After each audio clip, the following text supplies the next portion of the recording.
Welcome to the Elite Level Podcast. I'm your host, Alex Alleyne, and this is the podcast where we explore how elite performers think, act, and operate. On this week's episode, I decided to mix things up a little bit, and seeing as I get so many questions on all different social media platforms, I thought, why don't I let you guys into my world a little bit more, tell you a little bit more about my story, along with choosing 10 different questions that are either from most commonly asked ones or things that I just suspected people would want to know. So hopefully you will enjoy it this week. Let's not waste any more time. Let's get right into it. So the first question, Alex, why did you get into sales? It's a great first question.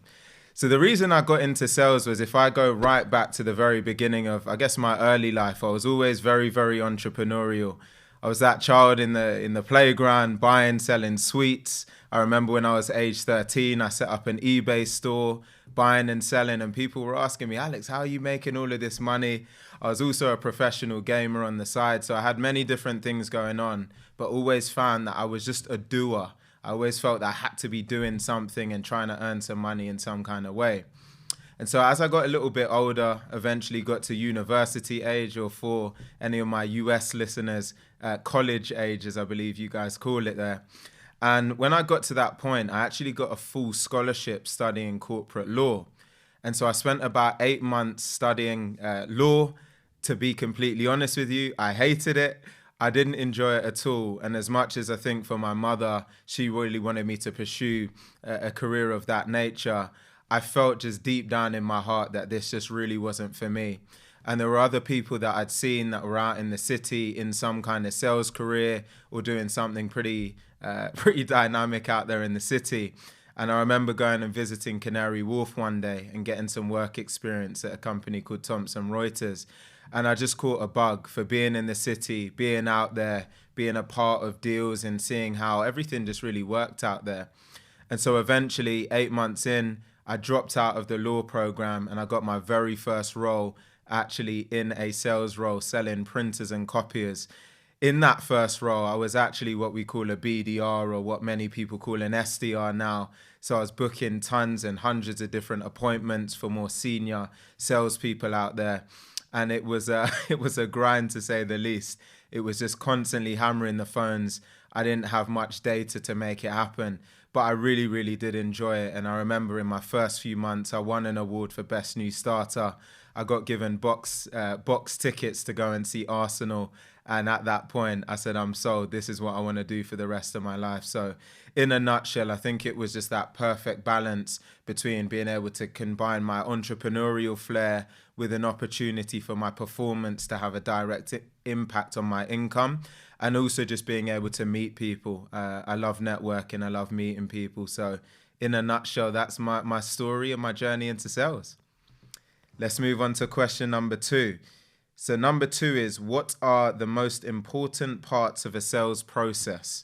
It's a broad question, but it's a good question. So I often say in any sales transaction, if you don't have some kind of pain and initiative that you've identified within that customer, and also a champion to someone that's selling on your behalf when you're not actually in the room, you're really going to struggle to drive a meaningful software sales or meaningful enterprise deal. So really, those are the probably 2 most key ingredients. I'll quickly touch on both in a bit more detail, and then we'll move on to the next question. So when we talk about finding pain and initiative, this is really about trying to understand within that particular customer, where are the real value drivers where you can have impact and truly transform that organization's current state, and then helping to take them to a new reality. So you need to find pain and challenges and value drivers that have a meaningful amount of willingness for change, so that you're in a position where that organization is going to be willing to part with money or budget to actually drive that change. When we then talk about finding champions and people that are willing to sell on your behalf, the first thing you've got to do is actually identify them. So you need to look for people who actually drive action within an organization. They have influence and a level of power. And there's many different ways that you can go about identifying that, from looking at their tenure. You need to test them. But ultimately, you need to know that when you're not actually there, that you've got someone at that customer's organization that is going to drive you forward and put you in a position where you can actually have your organization best represented when you're not in the room. If you're enjoying this so far, depending on where you're watching or listening, if you're watching on YouTube, please be sure to make sure you smash that like button. Leave me a comment for any future questions that you might have down the line. And if you're listening on any of the podcast platform, I'd really appreciate a 5-star review and a written one if you got the time as well. Let's move on to question number 3. So what is the biggest deal you have done and how did you do it?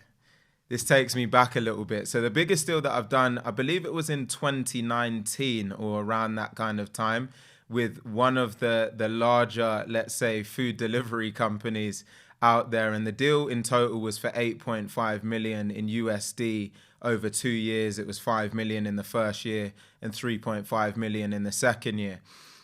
Truly phenomenal deal. It was a landmark deal for the organization. It was the biggest in their history, certainly at that time.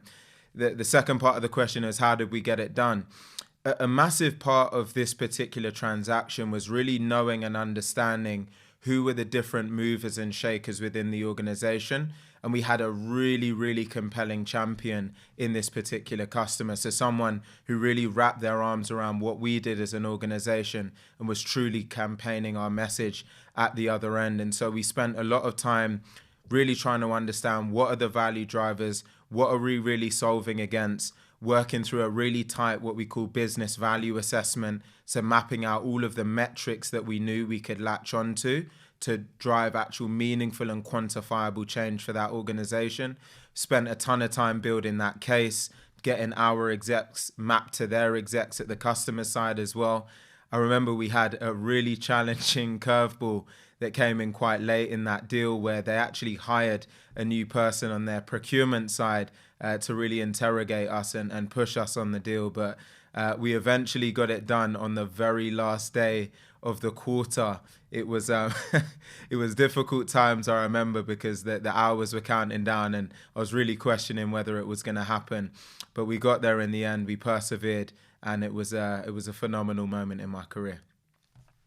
Let's move on to the next question. Is being money motivated a bad thing? Another broad question and an interesting one, and I'm sure a lot of different people have got many different perspectives on this one. So in my view, money, I see more than anything else as a tool. It's a lever. It puts you in a position where you can create transformative experiences in your life and create a level of comfort for yourself, your family, and anyone else that's important and meaningful to you. So I definitely don't think that being money motivated in its purest sense is a bad thing, but I think that you've got to be really cautious if it's the all-encompassing and the only thing.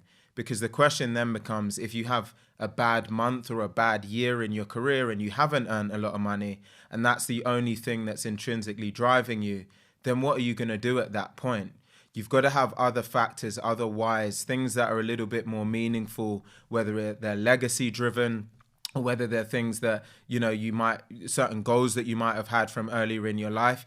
You've got to have other factors that are pushing you and not solely money, because money comes and it goes. And I think more than anything else, it's not getting too wrapped up in necessarily the materialistic things, but things that are more experience-based in your life that are going to give you more lasting happiness. That doesn't mean that quote-unquote materialistic things don't have their own place. A lot of people know me. I love my cars, and some people might see that as materialistic. But the reality is these were goals that I had when I was younger, and there's nothing that's going to stop me going out there and crushing my goals, whether they're materialistic, experience-based or otherwise. So I think you've just got to go out there and fire on all cylinders. Let's move on to the next question here. So how do you choose the right company? I think this is a really interesting one because I've been a number of different organizations throughout my career.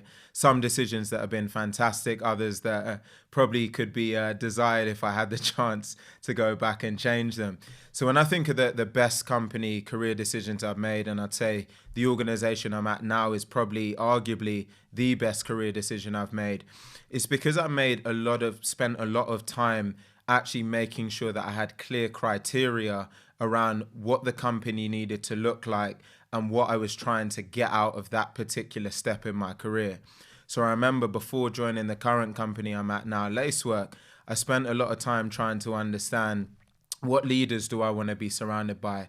What legacy do I want to leave as I come in and eventually come out the other end of this organization?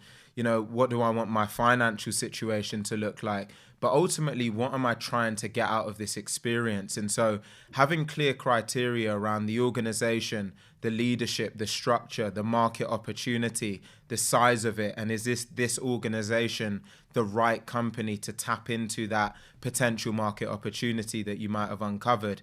All of these questions become really, really important, because when you take any career decision, I say it's like playing chess and not checkers. You've got to make the right move at the right time, not, necessarily look to jump too quickly, but also not necessarily stay beyond your point of where you're actually growing. And I've certainly been at organizations at a certain time where I may have been earning really well or seemingly in a great position, but unfortunately, on the other side, I didn't feel I was growing or developing. And we only get one shot at this thing we call life. So driving legacy and putting yourself in a position where you're continually pushing yourself and seeking out uncomfortable situations, I feel is really important to make sure you stay in your growth zone. Let's move on to the next question here. So what are your long-term career goals? Interesting one. This is something that's really evolved over the years, I would say. As I sit here today, one of my probably biggest career objectives has always been to get towards becoming a CRO one day, or a chief revenue officer, where I'd have responsibility for sales and any revenue generating business units within an organization. And I believe that's probably still the objective. I used to have a big thing about being a company founder, and who knows, that may certainly be a part of the future. We'll have to see what opportunities come up at a certain time. But I think being able to have responsibility for an area that I'm so passionate about in sales and any other business units that contribute to driving revenue for an organization, it is certainly something that I'd love to know that I've done in my career at some point. When that opportunity comes, who knows? Right now, I'm really enjoying the journey I'm on. I'm learning a ton and trying to surround myself with a lot of leaders that have walked this journey and done it in a way that they can certainly be proud of. And so I think being a part of these hypergrowth stories at the moment is helping to teach me a ton. And then hopefully one day I can take that learning, continue to learn from a lot of the great leaders that are around me, and eventually go out there and drive some phenomenal results for a company myself. Last 3 questions now. Last 4 questions, actually. So how much money can you make in software sales? So as you all know, I love what I do. Software sales is certainly a home for me. I would say that when I look at some of the reps I've seen out there, and of course I'm not going to speak about my earnings specifically, but certainly in this career, there's people as reps that can earn multi-7 figures, and there's everyone that, can earn more in the tens of thousands and up. But I think the thing that's really, really exciting about software sales as a broader ecosystem at the moment is that we're really empowering the future.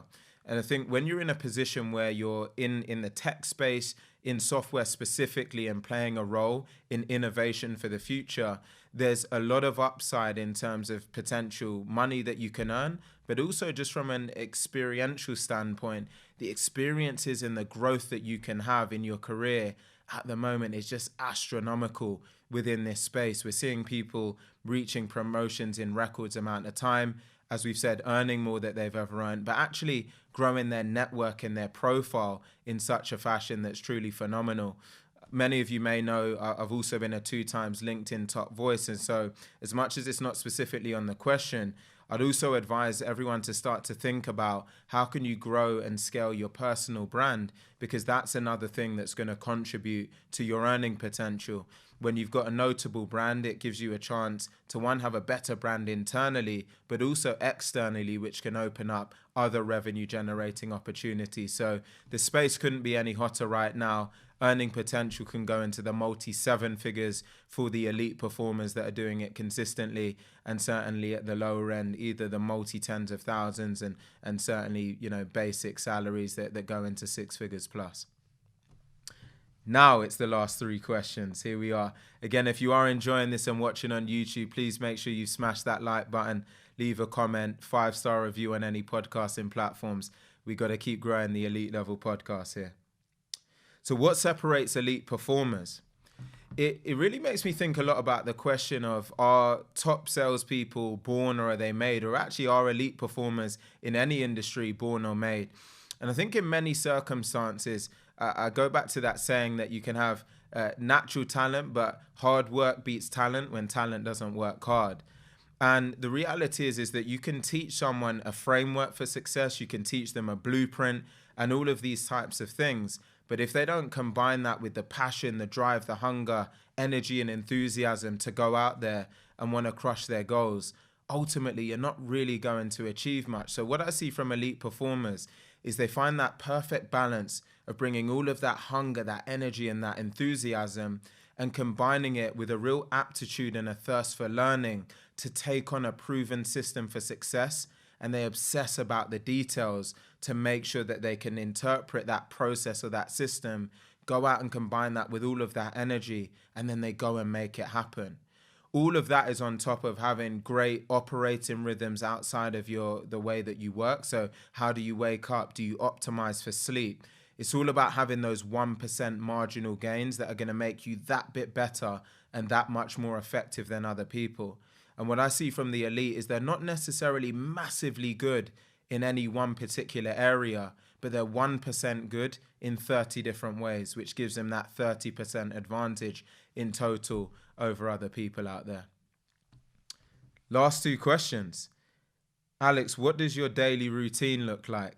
Now, this is something that I'd say has gotten a lot better over the last few months. It's always been good, but it's not been great, certainly in terms of the way that I sleep and my nighttime routine. So now I've really got a clear operating rhythm with how I wake up. The very first thing I do is that I meditate as soon as I get out of bed, and I always aim to get up around the same kind of time.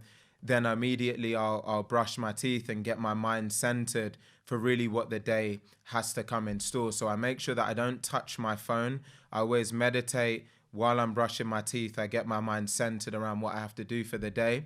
And then I'll go to the gym. And as I'm going down to the gym, I might have a quick look on my phone to see what's coming up ahead. Don't spend too much time on it, but I'll go to the gym and look to work out as early as I can to put myself in a position where my mind's centered, the endorphins are flowing, and we're ready to rock for the day. On the flip side, then at nighttime, what I'll do is again meditate a good amount before bedtime, and then I set myself up by journaling, and then after I journal, I'll go out there and read a book, and after I've read the book, I then get into bed and look to get some rest. And I always aim to get around 8 hours if I can. I've never been the best sleeper, so 6 hours is probably a little bit more common for me, but that's pretty much what my routine looks like. From a sales perspective, in terms of day to day, I often talk about myself as being a little bit, working a little bit like I'm in the NFL. So I sprint, stop, and then I look to make sure that I take some breaks where I can get some fresh air or something like that as well. And that's really worked well for me, certainly in recent times, and I plan to continue that way. So let's move on to the final question here. My greatest advice to my younger self. It's a really difficult one because there's so many things I could think about now that if I was talking to younger Alex would now be a part of the way that I think and operate. But the biggest thing I'd probably say is just to really get out there and get after it and understand that the greatest return on investment that I should really focus on is my time. I can manufacture more money. There's many other things in life that I can manufacture more of, but I can never regain more time. So there's a lot of opportunities that maybe in my life I'd passed up on or delayed or offset. But I'd really say to that younger Alex that you truly get one opportunity. You can't manufacture more time, to just go out there and really make the most of every single second that I have and take advantage of every opportunity that lands on my lap, push myself, put myself in uncomfortable situations and just go out there and get after it. So that would probably be my main piece of advice to younger self. I hope that this has been helpful in terms of getting to know me a little bit better, along with learning a little bit more about how I think about sales process, choosing the right company and everything in between. I've asked a couple of times on this already, but please leave some reviews, depending on whatever platform you're looking on, and be sure to stay tuned for the next episode.